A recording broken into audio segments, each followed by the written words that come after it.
welcome to Juice Interviews. I'm Nat, and every week I'm going to be joined by an amazing up-and-coming artist to talk about their music, creativity, songwriting, and everything else involved. Today, I am delighted to be joined by the acid washed folk singer, songwriter, producer, and recently record label founder, Lando Manning. Hi. Hello. Thank you so much for being here. You're also our first guest for this podcast thing, so it's a big honor to have you here. Very honoured, thank you. Amazing. So on every interview, I like to ask the guest what is their favorite juice. And since you're the first one, you very correctly told me that your favorite is a freshly squeezed orange juice. Can't beat it. Yeah, obviously. So you've got a full jag over there whenever you feel like it. Yeah. Happy to share it if you want some as well. I would love some. Yeah, it's my favorite too. Amazing. So is acid washed folk something that resonates with your style? I've never really heard of that style before. Is it something you made up? It's not obviously it's not an actual genre. As someone, I can't remember, a write-up, like a publication once described it as that, and I thought that was a good description of it, because I mean obviously acid folk is a genre, which is obviously more linked to like traditional folk, like Fairport Convention and all of those sort of bands, which are a very big influence on me. But I think my songwriting comes slightly at it from a different angle, rather than purely like traditional stuff. So it didn't make sense for it to be described purely as acid folk or psych folk. So I thought that stuck when I can't remember who wrote that, but yeah, that basically the guy who I started my label with, he sort of was like, that's a good line to describe it. So I just stuck. It sounds pretty cool. Yeah, very specific. It really describes your sound very well, I think. Right, so you've got a very distinctive, delicate voice that I love, and it reminds me of 70s Americana folk country music. Is that something that you aim for, or does it come out naturally? I think it comes out quite naturally. I am very influenced by the 70s in particular. I sort of slightly touched on it then when I was talking about Fairport Convention. So I guess I'm really influenced by a lot of those slightly more obscure. They've obviously there's a big revival lately for these kind of people, but people like Vashti Bunyan, Mark Fry, Linda Perhacs, all of these amazing like sort of psych folk unsung artists. When I remember when as a teenager hearing all of that for the first time, when I started collecting records and stuff and being really taken by that. And obviously, you know, your Dylans, your Townes Van Zandts and all of these people really also I've been listening to like my whole life, and it's really my favourite kind of music. So it just therefore comes through quite naturally, I think, in my songwriting. Cool. So do you think you've got a signature style in your music, something characteristic to it? I guess if I were to say anything, it would probably be maybe the style, the way I play the guitars. I'm very influenced by Bert Jansch and John Renbourn, those sort of like more acoustic style, even though I play an electric live. The sort of style of finger picking and stuff, I guess, is probably the most unique to my sound thing. I mean, obviously a lot of people do it, but I think I've got my own style of finger picking, which I think is probably the more, if I were to say there's one thing unique about what I do, it would be that. I think you've got a beautiful talent for creating like some unique musical landscapes when you play your music, and yeah, definitely your finger style on guitar really makes that very special. That was one of the reasons why I loved your music so much when I first listened to it, when I first found you as an artist in Brighton. Beautiful. How do you want people to listen to your music? Is there like a perfect time and place to listen to Lando Manning? Have you ever thought about that? I've never really thought about that. I think I like listening to music. Maybe on a train looking out a window and it's raining. Something like that. I don't know. Yeah, I suppose it's quite melancholic, a lot of it. And so I suppose that Yeah, probably not at an afters. No. Or if you're going out. No. It's not for that. Maybe like in a It's field. for the next day, for the hangover. Yeah. Maybe. Yeah. Why not? Yeah. Yeah. I don't know. I guess. think about it like in a field or in the woods, like going for a walk or something. Okay. Yeah. Yeah, that too. That works Yeah. as well. I All right. think. Do you ever listen to your music? Not really. I listen obviously because I produce everything myself. Mm-hmm. And then obviously I work with other people to help me mix and master to give extra ears on things. But the process of producing music is I really enjoy it, but obviously it's very time consuming. So you spend a lot of time with the song and you're going over tiny, minute details of it to check for any sort of discrepancies in the sound. And I think that just means I hear every single bit of the song so much, and by the time it's ready to release, I'm so sick of the song that the only time I can bring myself to listen to it is when I play it live, and that's it. Yeah, no, I fully get that. Yeah. That wasn't a very good advert for my music, but I think that's a struggle with every creative that produces Yeah. their own music. You Yeah. get sick of it by the time you finish it, but that's all right as long as you enjoy performing it. yeah, That's no, fine. I do. Do you want people to dance to your music? Yeah, definitely. Yeah? I think it's very somber and slow, and it would look a bit weird, but go for it. I think, yeah, it'd be nice. But I think, maybe a slow waltz.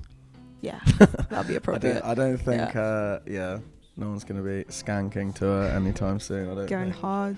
Yeah. You started releasing music in 2021, I Yeah. think. Yeah. Your debut single was Today. Yeah. Yeah. Although I think you released a couple other songs before that, but I think you've deleted them. Yes. I really like those songs. I recorded those at a time when I wasn't confident as a producer. I worked with a really amazing producer who helped me, called Luke, who's plays in a band called Knuckalook. They're really good, so you should check them out.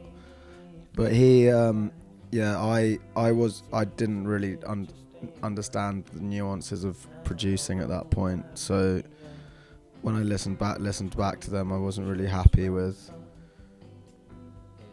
where they, how they sounded, due to my own inefficiencies as a producer at that time. So, but I've recently written an album, and one of those songs may or may not be reappearing in a new form, and but that's a way off. Okay. Can I ask which one, or not yet? Veneer is the one. Yes. Okay, nice. Yeah, I'm so happy.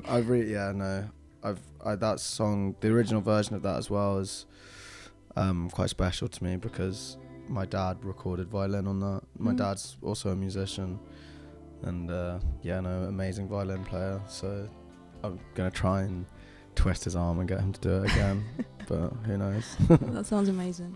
Is your dad a big influence in your music as well? Have you worked with him before? No, my dad's a classical musician, so it's sort of very different angles. He's a violinist, so he's not in the same field, but definitely inspiration to me as someone who's managed to make a career as an artist. All right, so 2021 released first the debut single Today. Ever since, you've played a lot of gigs in Brighton and London in some really beautiful and big venues, along with some great artists. I saw that, I think it was last year, you opened for Billy Martin at her Christmas really cool. show. That was really special. It was a smaller, it was at the Troubadour, which is a small venue for her. I've played there a few times, and my friend Lily, who I met because she booked me for a show, she put on that show. I think she tour manages Billy, and she just asked me to open, and it was so nice. Billy Martin was obviously, I love her music. She's a great songwriter, and she was super lovely, and that was really special for me and the guys I was playing with at the time as well. They were obviously both big fans of Billy Martin as well. And I did a lot for sort of raising my profile as well, that gig, which really helped with getting a few more bigger supports down the line. I think still that gig is like used as promotion for me. Yeah, basically. for sure. Was he the biggest name you performed with so far? Definitely, I think. Yeah, for sure. I think I played a gig with Oracle Sisters as well, but that was before.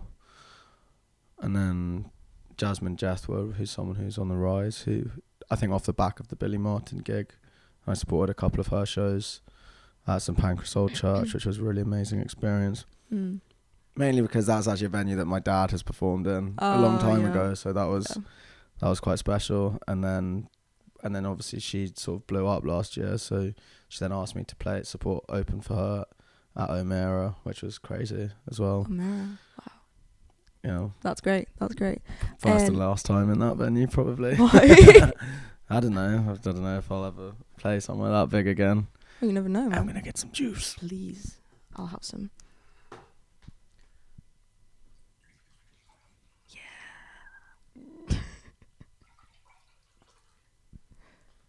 There you go. No worries. Cool. Oh yeah. 2022, you released your debut EP, Hip Shot.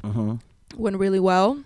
And then I want to ask you, throughout these past 3 years of releasing music, playing gigs and everything, must have been a lot of hard work since you are an independent artist.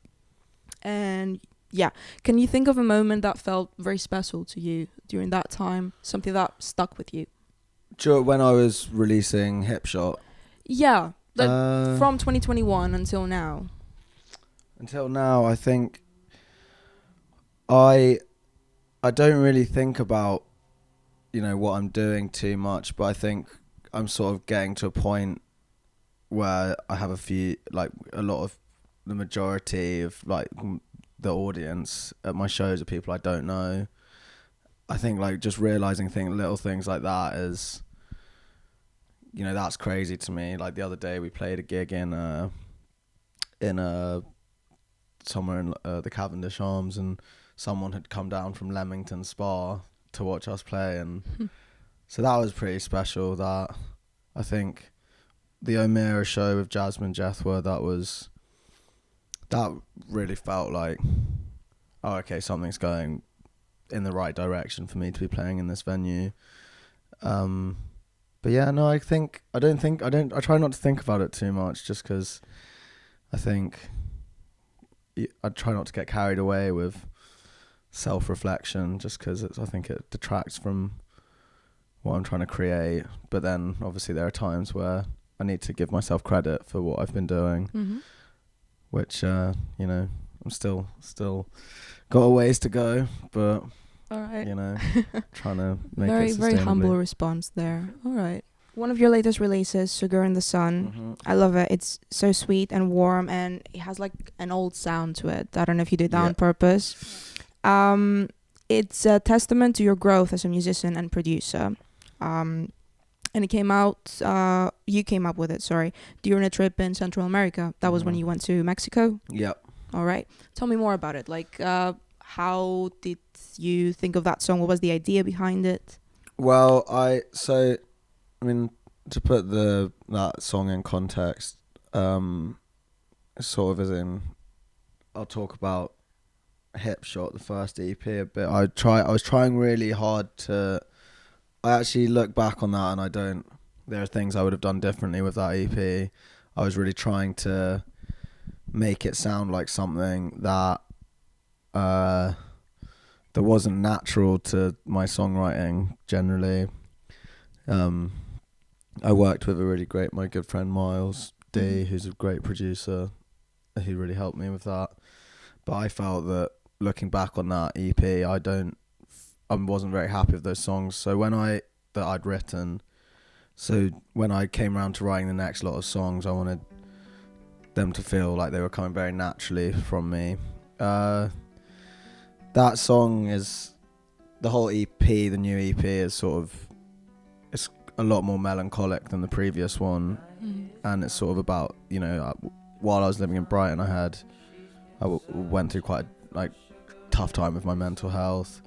You know, I had a couple of like family members pass away, and one of my best friend got like diagnosed with cancer and nearly died, and so a lot of that EP is centered around that. But Sugar in the Sun is actually written about my girlfriend, and it's just sort of about it's just a sweet song for her, just saying that like it's nice to have someone to That's cuddle. Very sweet.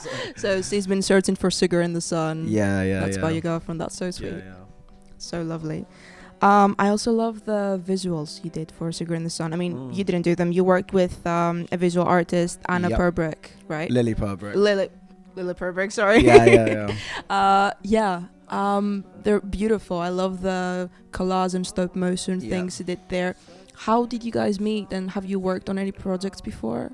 Me and Lily went to uni together in Leeds, and she only was in Leeds for 1 year, and then she moved down to Brighton.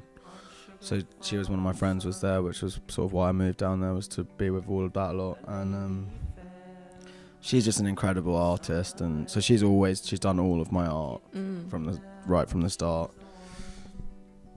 And it's just really nice working with her, because she's now like a freelance filmmaker, sort of. She does like stuff, a lot of music videos, and it's just really nice working with her, because we know we're very good friends, and so I think she instinctively understands the emotions and everything that is behind, you know, what I'm creating, and so she always does a really good job of just capturing that through the art work. And I think actually I owe a lot of any small amount of success any of this has to her a lot. I think a lot of that is like very visually striking, and having a strong visual identity I think is really important to musical artists. I think it helps frame any music, and you know, the correct visuals behind a song will really help frame it in the way the musician intends it to be. And especially when you work with someone as close as me and Lily are, I think she really understands the core of what all the music's about, and therefore she just nails it every time. Amazing. So do you normally struggle to visualize how your song is gonna be like? Well, I sort of let her have free reign with what she does, actually, because it's not something that I know how to do, A, and B, I like letting other people. I like the way that she interprets my music, especially with the video she did for Driftwood. She found loads of old National Geographic books in a bin somewhere. And we were talking about like what we were going to do. I was saying maybe I wanted an animation. I think the music video for The Magician by Andy Schauf was like a big inspiration for that. And she just, you know, she's just so creative and very driven, and came back to me like a couple of weeks later and just sent me the first draft of it, which was amazing. And yeah, she's just super easy to work with. So if anyone wants an animation, get Lily to do it. I would love to. But you're very lucky that you know her and you work together so well. Mates rates. So you can put your visions into reality. And tell me more about Driftwood. That's your latest release so far. Yeah. What inspired you to write it? Driftwood is it's about isolation. It's when I lived in Brighton, I felt quite isolated. I think I had a lot of friends back home felt that I was sort of isolating myself. I think not really realizing that I was going through quite a tough time. I think obviously that happens with like close and old friends, but that sort of song is, I think the inspiration behind that was it would be a sort of letter saying, you know, that I actually feel really isolated here. So like, I think the imagery is that I'm like a piece of driftwood. And yeah, that was what that one was about. Just sort of about feeling a bit alienated, a bit isolated. you know, if you're like if you're looking for me somewhere, it's gonna be somewhere not nice. All right. Very jolly stuff. It's a beautiful song though. Do you always find inspiration in your dark moments, would you say? I think so. I've tried so hard for it not to always be like that. But it just seems to come a lot. I'm actually not like in my personal life that when I was younger I used to struggle a lot more with my mental health, and I don't really struggle so much anymore. But I think it's always more moments of like reflection or moments of like bouts of melancholia or anything that really inspire my music, really, just because I like music that sort of feels like time sort of slowing down when you're listening to it. I don't know if that makes sense, where you can just, that's why I'm like inspired by a lot of ambient stuff as well, is I like the sort of pause and the reflectiveness of that kind of music, and I think that's what the sort of vibe I'm trying to create with my sound is this space where anyone listening to it can have those pauses and those moments to have a little think about stuff. Yeah, it's beautiful. And I want you to tell me about Mango Wax Records. You recently founded the label, was it last year? Yeah, about 7 or 8 months ago. No, it was June last year was when we did the launch. Great. And what artists do you have in there? I know you have Maximilian. Yeah. Yeah. First person we released was my friend Miles D, who's a really brilliant songwriter who produced my first EP. Really great sort of folky country songwriter. Then we've got I'm working with a band called Daisy and the Deadheads at the moment, who are a London-based band, and a band called Sasha and the Shades, and then, you know, a few other people in the pipeline at the moment. Exciting. Yeah, that's sort of where we're at currently. It sort of still quite maintains a very DIY ethos.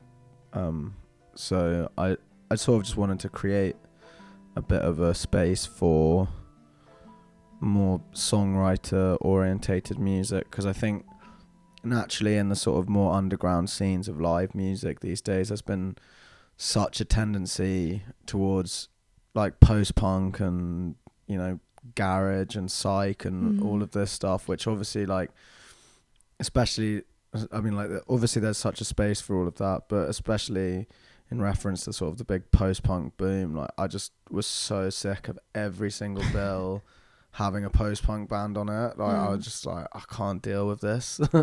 And I just, from gigging, my experiences were like, I gigged with so many incredible songwriters who I just felt were totally drowned out by this sort of reverence for just, you know, I don't think all music needs to be, there's obviously, as I was saying, there's a time and a place for that music, but I think the sort of obsession with that boom had just led to like a complete chokehold on any form of other more delicate music, and I just wanted to sort of create a bit of a space for that, and that's sort of the ethos behind it.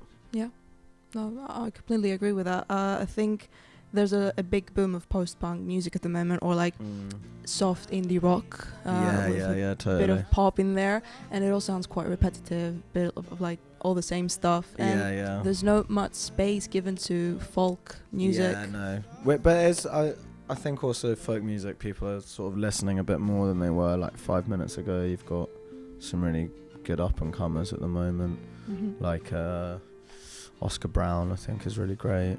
The new Youves, I think they're Brighton-based. They're sort of a bit louder. And then just listening to Daisy Rickman on the way over here. I think she's great. There's a lot of good folk music basically at the moment, and I think that's very hopeful. People are starting to. I mean, the good thing about folk music is I just don't think it's one sort of genre of music that will never sort of die. It's always there. It's always there. There's a great, I think it's a Dave Van Ronk quote, says, "It was never old and it was never, if it was never new and it never gets old, then it's a folk song." And that's, So I think folk music is pretty indestructible. I'm happy about that. I have one question for you, not very related to music, but what is something that brings you peace? Is it a place, a person, an activity, something? Reading a good book on a rainy afternoon. Wow. No, I don't know. Just hanging out with my friends, having a nice time. I was expecting something a little bit deeper. Oh yeah, sorry. It always works. What brings me peace? I don't know. That friends, No. laughs, good times. Mm-hmm. The good times. That's pretty good. All right. And how is 2024 looking like for you? You've got your second EP coming out. Yep. Brighter Days, 15th of February, Avalon Cafe. Great. Be there or be square. And then, yeah, a lot on the horizon. I think the label is going to be going through a few changes, so keep an eye out for that. Yeah, just hopefully more gigs, more of the same. I've got a lot I've written since, I recorded the EP in 2022, the one that's coming out soon. So in that time, obviously, I've been writing. So I've got a lot of new stuff. The live setups changed recently. I've got more folksy sound. So yeah, new, slightly changed live setup. More music, more good stuff, more gigs. Great. Thank you. Thank you very much for having me. Cheers. Did you like the juice? Oh yeah, the juice was banging. Amazing. Lovely.